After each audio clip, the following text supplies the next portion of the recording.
Now that season 4 of Bridgerton has come to an end, what are my gentle watchers going to do? Do not despair, I've got you. Are we in a Regency ball?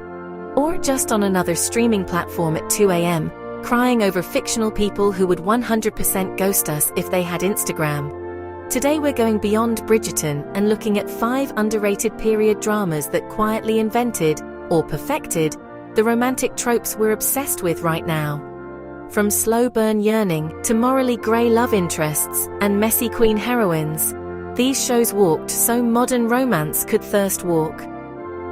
Stay with me, because by the end of this video, you'll have a new watch list and a new way of looking at your favorite ships. So before we get into the list, let's talk about why period dramas are still running the romance game in 2026.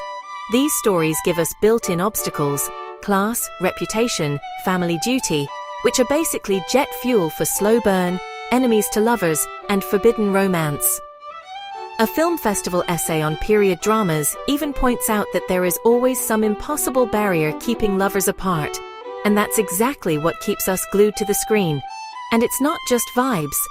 A recent UK survey found that almost 40% of women aged 16-34 who watch steamy period dramas like Bridgerton and Outlander say these shows genuinely shape their expectations of real-life romance. Therapists and academics argue that we use these stories as fantasy and escapism, but also as a way to reflect on our own relationships. So with that in mind, let's go beyond the obvious hits. No Pride and Prejudice 2005 today. No Downton Abbey. These are 5 lesser talked about period dramas that are quietly shaping the modern romance playbook. First up, we have The Duchess. Keira Knightley in big hair, bigger gowns, and an even bigger tragedy. This film flew under the radar compared to other historical romances, but it's basically the blueprint for the sad society wife discovering her own desire trope that modern shows love to remix. Key points. It follows Georgiana, the Duchess of Devonshire, who is adored in public but trapped in a loveless, controlling marriage, while quietly craving affection and autonomy. Her romance with Charles Grey is passionate but constrained by duty, reputation, and the lack of choices available to women. How it shapes modern tropes: the trapped it girl. The idea of a woman who is socially powerful but romantically powerless keeps turning up in modern period romance, including Bridgerton's wealthy but constrained heroines. Female-focused commentary on period dramas notes that these stories highlight how women's public glamour often hides private restriction. Desire versus duty, not just who will she pick. Instead of a simple love triangle, the Duchess leans into internal conflict. What am I allowed to want? That question is central to a lot of contemporary romance, from TV to book talk favorites. Bittersweet endings as emotional canon. Modern romance doesn't always give us neat, happily ever afters. Shows are increasingly comfortable with, we loved each other, but the system won as a serious emotional outcome, something critics have noticed across the genre. So when you see a glamorous heroine today whose marriage looks perfect on paper but empty up close, that's the Duchess DNA all over your screen. Next is Far From the Madding Crowd, which Reddit period drama fans keep naming as a hidden gem they were shocked they hadn't seen earlier. It's based on Thomas Hardy, but don't worry, this one is not as emotionally destructive as Tess of the D'Urbervilles. Bathsheba Everdeen is independent, stubborn, and not trying to be anyone's wife, thank you very much. She's pursued by 3 men, a solid farmer, a flashy soldier, and a wealthy, older bachelor. The tension isn't just which one is hottest, but which version of love and life she's going to choose. The green flag love interest, the patient, respectful hero who quietly shows up, supports your ambition, and doesn't punish you for mistakes, is now a huge trend in romance.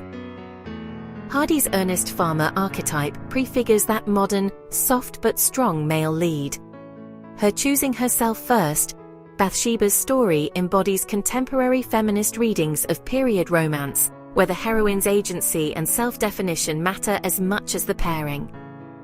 Modern commentary on period dramas highlights how these narratives center women's inner lives rather than just their love stories.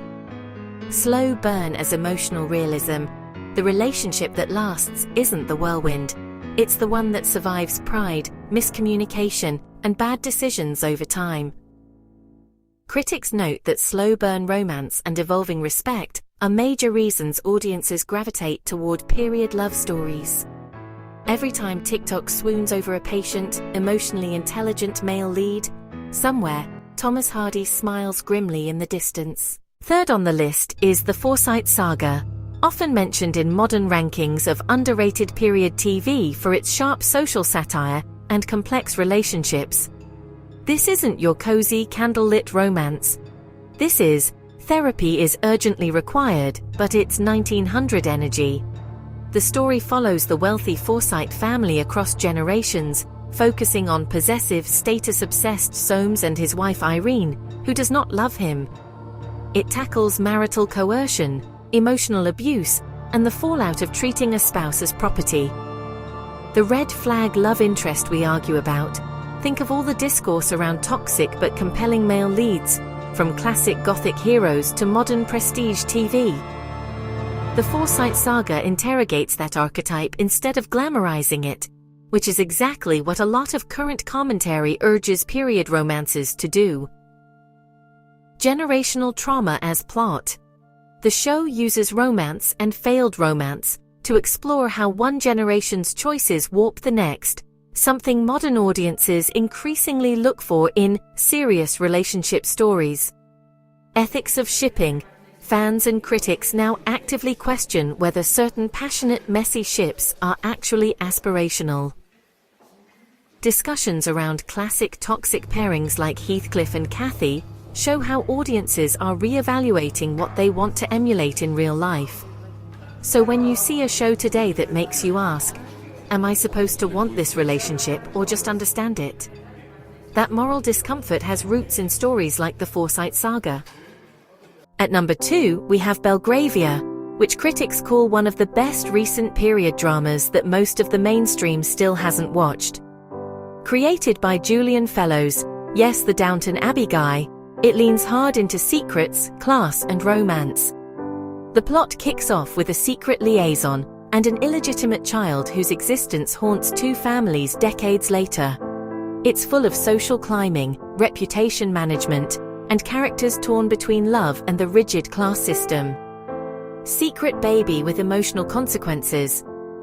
The hidden child trope is now everywhere in romance, but Belgravia treats it as a serious emotional mystery rather than cheap shock value, something many modern viewers appreciate.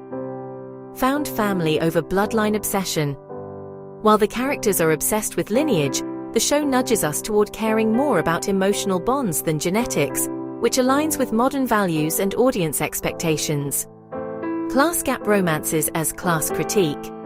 Period dramas have always used cross-class attraction, but newer critics note that the most interesting ones also interrogate how unjust the system is, rather than just using it as romantic window dressing. If you love secret heir romances, We Can't Be Together, Our Families Would Combust tension, and emotional reunions, Belgravia is like a quiet godparent to half of your favorite tropes. And finally, at number 1, we're going slightly sideways with The Great. A stylish, foul-mouthed, occasionally true take on Catherine the Great's rise. This show is often overshadowed by Bridgerton in mainstream romance conversations, but fans argue it actually does many of the same tropes better.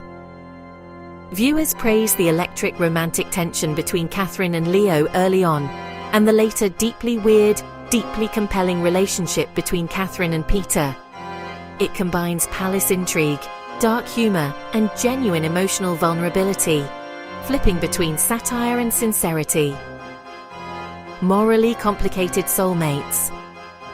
The Great embraces the idea that your most significant relationship can be with someone who is deeply flawed, politically inconvenient, and occasionally awful, yet transformative.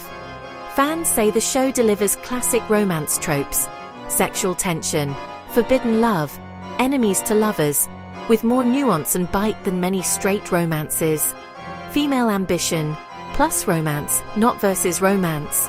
Modern analysis of period dramas stresses how stories about women's power, ambition, and self-realization can coexist with, rather than be replaced by love plots. Catherine is not choosing between ruling and loving, she's juggling both, badly, which is very 21st century energy. Genre-bending romance. By mixing satire, gore, absurdity, and sincere yearning, The Great expands what romantic storytelling in a historical setting can look like. Critics argue that hybrid shows like this helped make it easier for something like Bridgerton to be unapologetically heightened and playful. If you're bored of polite pining in ballrooms and you want your romance with knives, politics, and unhinged dinner parties, The Great is the chaotic ancestor of a lot of our current, messy but iconic ships. So what do all these underrated period dramas have in common, and why do they matter right now? They put women's interior lives at the center, which scholars describe as a key part of the modern, female gaze-driven period drama. They use historical settings not to fetishize the past, but to play with contemporary questions about power, consent, and who gets to want what. And they feed directly into the romantic expectations viewers are taking into real life, from craving slow burn and clear communication to re-examining whether some iconic couples are actually relationship goals. Let me know in the comments, which period drama do you think deserves more credit for shaping modern romance? And which trope are you personally weak for? Slow burn? Enemies to lovers? Sad, repressed nobility? If you enjoyed this deep dive into the romantic multiverse of corsets and chaos, hit like, subscribe, and share this with the friend who keeps rewatching Bridgerton instead of starting something new. I'll see you in the next one.